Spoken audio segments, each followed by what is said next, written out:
And with me right now, Captain Randy Orr, the Divisional Secretary for the Salvation Army here in Cleveland, and well, more than just Cleveland, right, Captain? It's actually the Cuyahoga area, the entire Cuyahoga County area. Let's talk about the various ministries of the Salvation Army, because most people obviously only think of you this time of year when the kettles are seen at shopping malls and stores. But there is so much more going on all year long that volunteers who provide a lot of your help can be involved in. That's very true, Mark. Most people think of the Salvation Army as either a place to take donated clothes, or they think I was at the kettle season time. But we're busy 365, 24/7.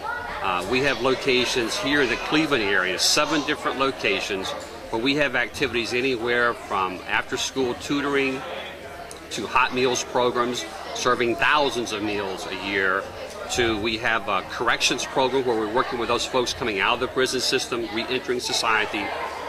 And, you know, Mark, a big part of what we try to do, you want to take care of serving the immediate need, obviously, but we also work hard to try to help solve those underlying problems. And when you do that, you need a lot of people to help. What are some of those underlying problems that maybe you're looking for volunteers to jump into and come alongside you to help with? Well, one would be, quite frankly, working with kids on homework. You know, the after-school tutoring program. We firmly believe if you work with a child young enough and help them with those basic skills, then perhaps they won't need the help that perhaps their parents and grandparents have needed for years. So that's one key area. And we have different programs even working with adults on computer literacy skills and things of that nature. And you're always looking for good volunteers that are passionate about helping people to make a difference. And certainly the larger body of Christ can fill that need. And I know that there's many out there who are looking for opportunities to serve here in the Cleveland area. And you talked about the kettles too, and of course that's the most visible sign. I saw a story, I think, in the News Herald yesterday, where you're looking for volunteers to man the kettles too. Exactly. In some cities we have to hire folks to run the kettles, and indeed we have to do that here in Cleveland.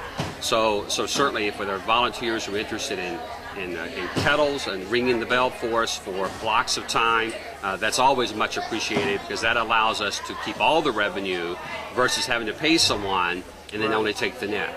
Captain Randy Orr from the Salvation Army with me here during One Night on the Street, and we're broadcasting live this evening from Trinity Lutheran Church on West 30th. Captain Randy, I know that for most people, especially in this baseball season just passed, if they parked anywhere near Jacobs Field, they saw probably the most visible part of the Salvation Army's ministry here in the city of Cleveland. That's the Harbor Light Complex. Yes. Tell me there are so many things going on there. Tell me about some of that. You know, that one building itself is like 150,000 square feet in that building, and we have different programs. We have a family shelter that's located in that building, where families have been through different situations that just very dire circumstances, and they come to us, and then we work with them. The kids still get back to the schools where they're used to going, which is very important, but we're working with the parents on whatever their issues are, whether it be substance abuse issues or whether it be just disabilities of some sort, where we can help them. We're there to help them with those life skills. Elsewhere in that building, we have programs where we have homeless men who want to re-enter society. So they've come to us, and we're providing them, again, the life skills training to get back into society.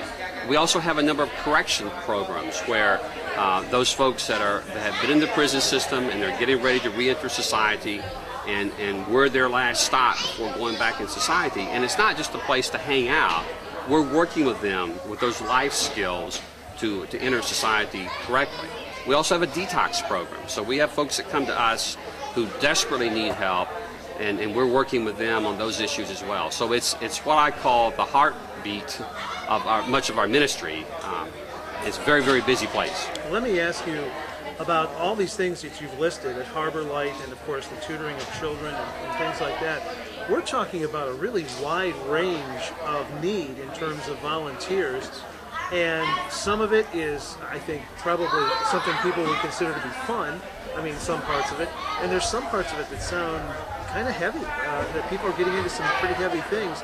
How do you train people in so many diverse ways for so many diverse ministries.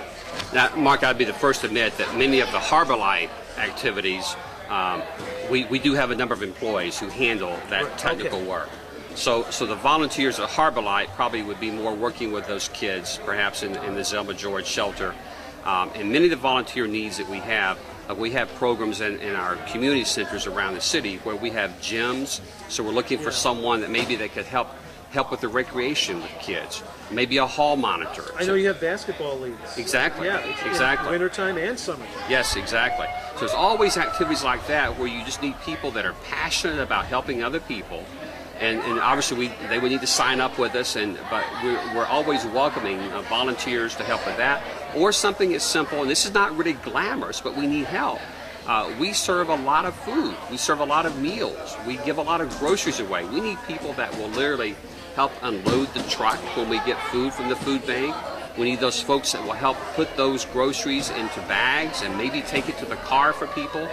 Is that helping? Yes, it's helping tremendously. And they can say a kind word to someone that can make all the difference in the world and maybe have a chance to even tell them about Jesus Christ, which is the ultimate way to help people get back on the street the way they should. Continuing the work that began in the 19th century. Exactly, exactly. Captain Randy, we only have a couple minutes left here in this segment. If you could say a word to a potential volunteer right now who maybe has never felt comfortable about approaching a ministry in the city and being a part of it, what would you tell them? I would tell them that the things when they go to church and they hear about working with others and helping others and sharing the love of Jesus, that we could give them very practical ways to do that by serving a meal, by saying a kind word to folks, and just to kind of cross that room, cross that threshold, and just say, yes, I'm going to try that. And we would love to work with them to introduce them to the folks that we're privileged to serve, thousands of people here in the Cleveland area every year. I know you have a website that is available for people to always take a look at, correct? Exactly. It's www.salvationarmycleveland, all one word, .org. All right. And those who prefer to call, they call 216-619-4681. And of course, Captain Randy's Salvation Army teams they're listed at our location too. You can give a call right now if you want to be a part of any of those ministries to 440-546-2255. That's the number we use all the time. We'd love to hear from you if you'd like to be a part of what the Salvation Army is doing. We'll hook you up with them. 440-546-2255. Captain Randy Orr, thank you so much for being with us. Mark, thank you, and thank you for the ministry that you folks do every day. It blesses so many people, and we really appreciate that ministry. 440-546-2255 is the phone number. 6:09 is the time. This is One Night on the Street here on WCRF. Mark Zimmerman here at Trinity Lutheran Church at West 30th and Lorraine. Still to come in this hour, we're going to hear about the problem of homelessness here in the greater Cleveland area. We'll hear from Brian Karras, worship leader at 707. Once again, he's got another song for us. And have you ever thought about a ministry involving teaching English as a second language? Did you know you really don't even have to know the language that you're going to help people learn English from? We'll be hearing about that too. It's One Night on the Street on WCRF. The phone number, if you want to volunteer to come to the city, 440-546-2255. Back in just a couple of minutes. Thank you. This is wonderful. It really is. Thanks. You're having